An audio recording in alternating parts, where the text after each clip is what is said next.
Good evening and welcome to the Nevis Newscast. Today is Friday, 24th March 2017. I'm Fredicia Liebert. At the conclusion of the two-day forum for women at the Mount Nevis Hotel on Thursday, the Ministry of Social Development hosted an awards ceremony and cocktail to honor a number of phenomenal women who have made significant inroads in their respective fields. This ceremony, every year, we try to pay homage to our women who have worked hard and who continue to build on this solid foundation which our young girls are expected to carry on. The women each received a plaque presented by the Honorable Hazel Brandy Williams. They were Josette Myers, Vernitha Collins, Lynette Manners, Jacinth McIntosh, Lee Paris Cambridge, whose award was accepted by her sister Tracy Paris, Nurse Gwyneth Jones, Ermelita Elliott, Nurse Jessica Scarborough, Patricia Fleming, Ernestine Rollins, and Evelina Claxton. Profiles of each of the awardees were read by Eric Evelyn and Roger Williams. Two special awards were also given to women under the age of 40, making an indelible mark on Nevis. Firstly, it was Joy Napier for her involvement in local and international youth activities, and secondly, Karen Amory for her trailblazing feat in non-traditional occupation. The Honorable Joan Messiah of Antigua, one of the delegates from the two-day conference, commended the organizers of the conference and also congratulated the honorees of Thursday's cocktail.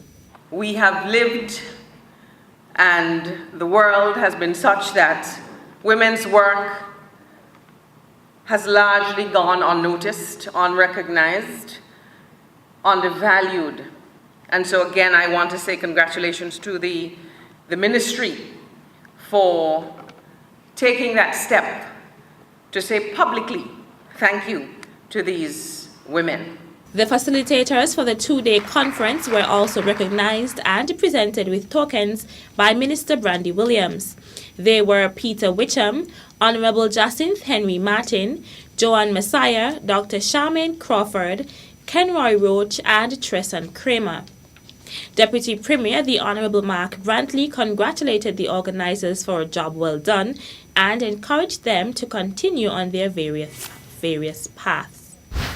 I believe that all of us need to start to appreciate, if we do not already appreciate, the significance of women to our community and to our development.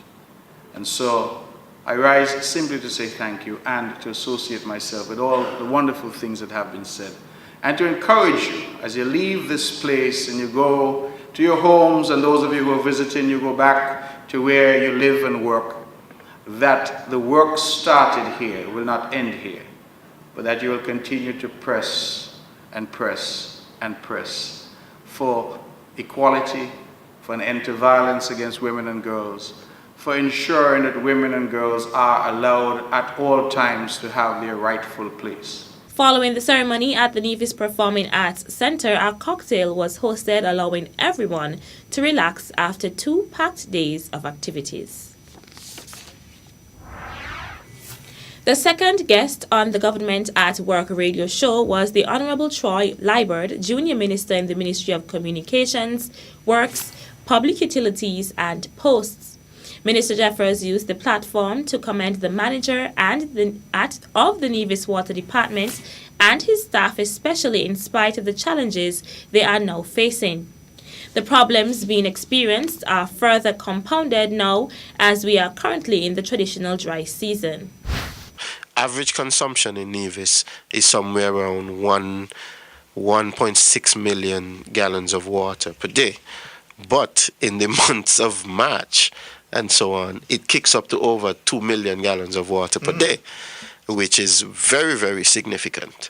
And so when that happens, then it becomes difficult for the water department to keep up. And it's especially considering the fact that we have a shortfall of water owing to the fact that the Bede well is now doing less because the pump was down. So that is what has caused the issue. But the water department has put things in place, and they are managing No, I think what they have been doing recently is to cycle water from the south to the north where it is necessary, and they have also instituted something where they take water off from, I think, 11 p.m. at night in some areas until 4 in the morning. That allows the tanks to accumulate water, so that, and this is the time when most folks are sleeping. And I want to commend the water department, because this is no easy task.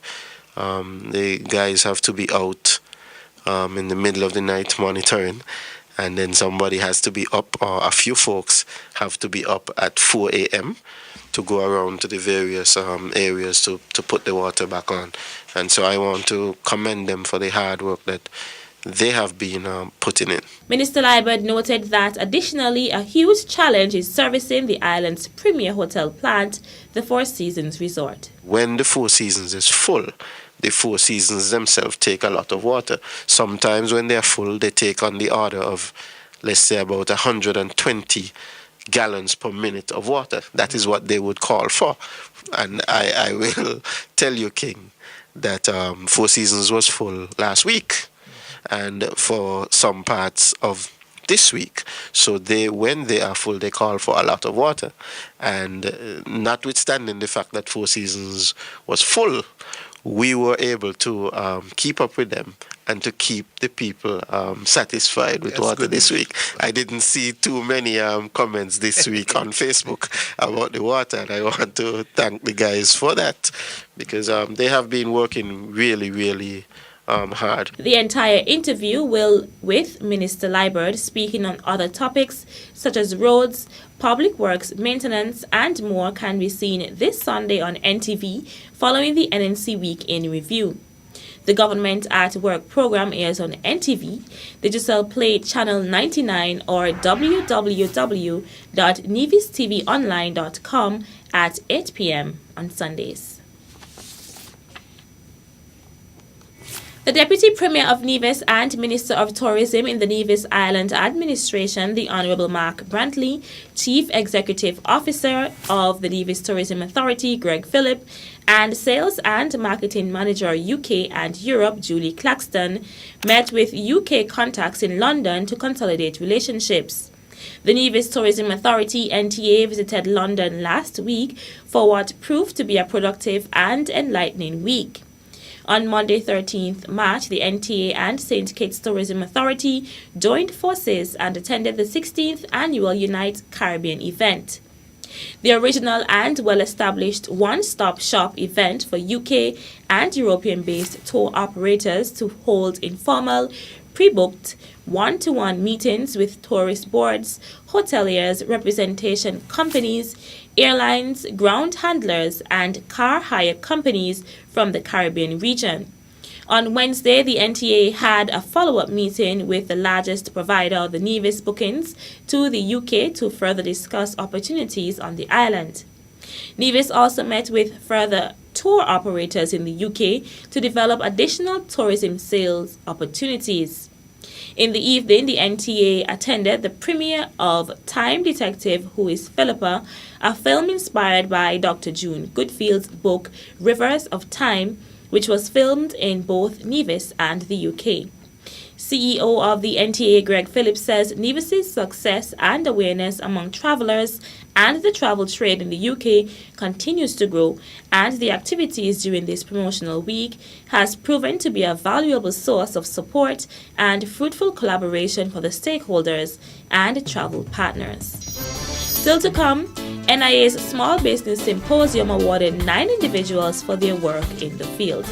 The details are after this break.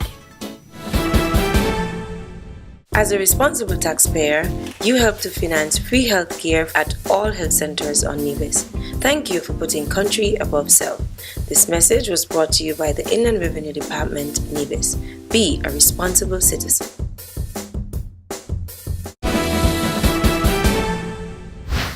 Welcome back. Regional Advisor in the Regional Bureau for Latin America and the Caribbean, Kenroy Roach, spoke of the progress and lack of progress on gender equality in the Caribbean at day one of the Regional Women's Forum held at the Mount Nevis Hotel. Roach stated that there are 3 pillars that the Agenda 2030 challenges the Caribbean to pursue at the same time. These include social, economic, and environmental. The Caribbean women have made progress, but there are many structural and cultural challenges that remain.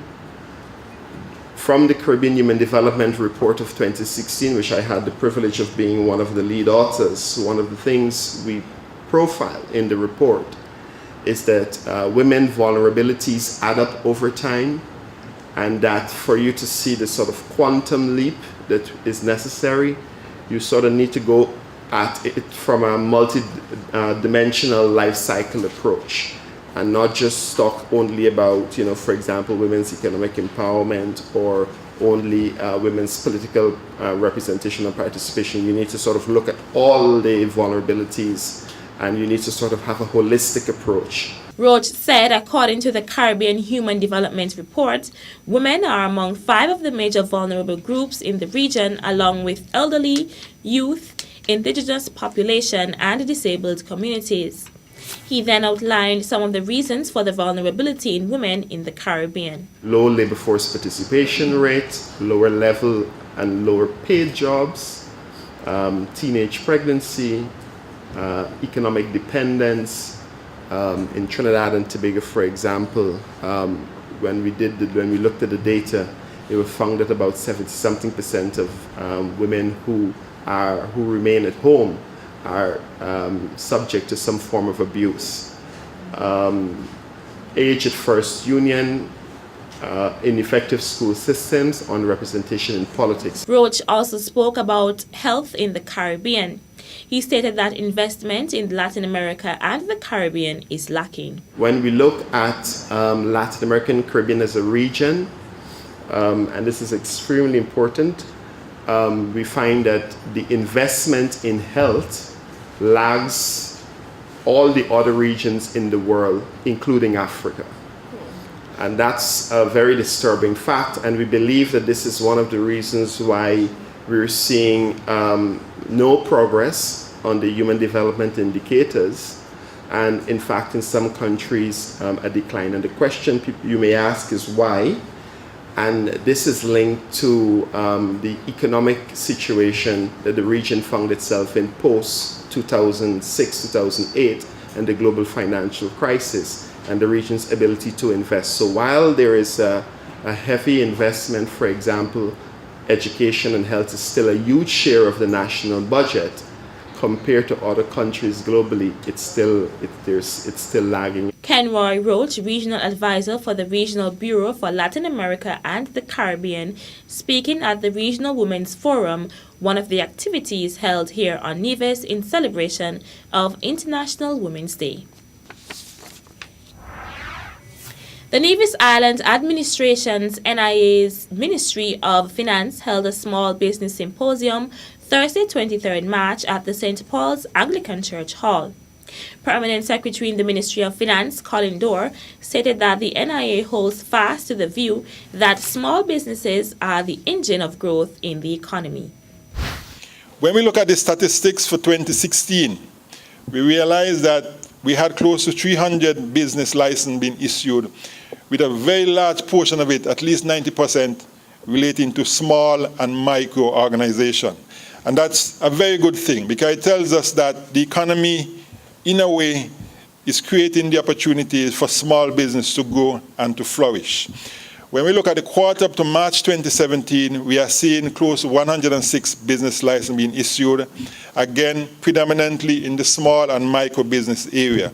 And it is our hope that with this initial injection, they can go on to become much larger business in the course of time. Also at the symposium was Premier and Minister of Finance, the Honorable Vance Amory.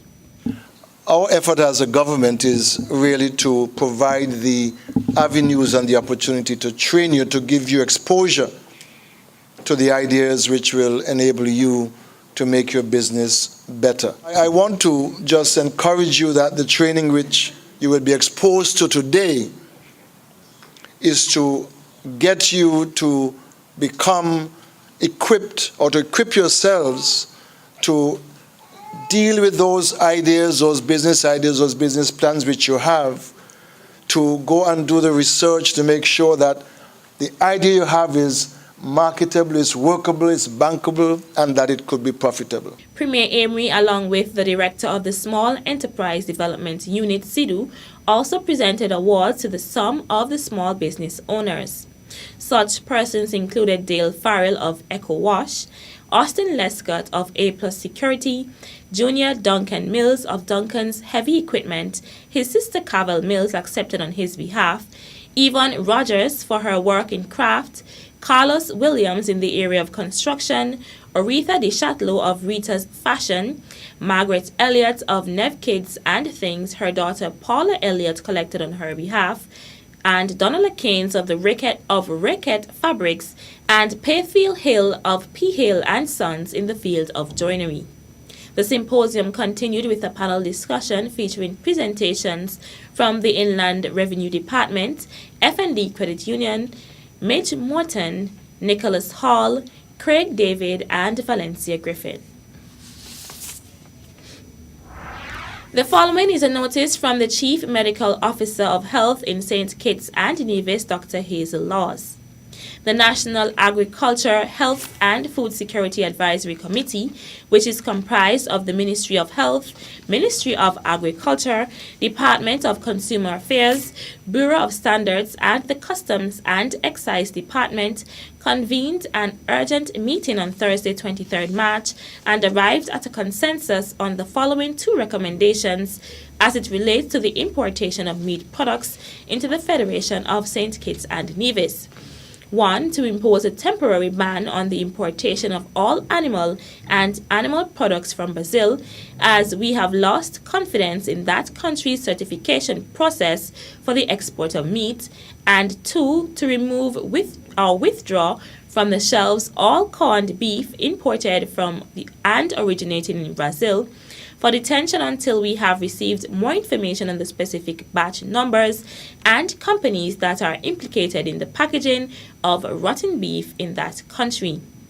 These precautionary measures are recommended to protect the general population from potentially tainted products. That's it for this edition of the Nevis Newscast. On behalf of all of us here at the Department of Information, I'm Fredicia Liburd.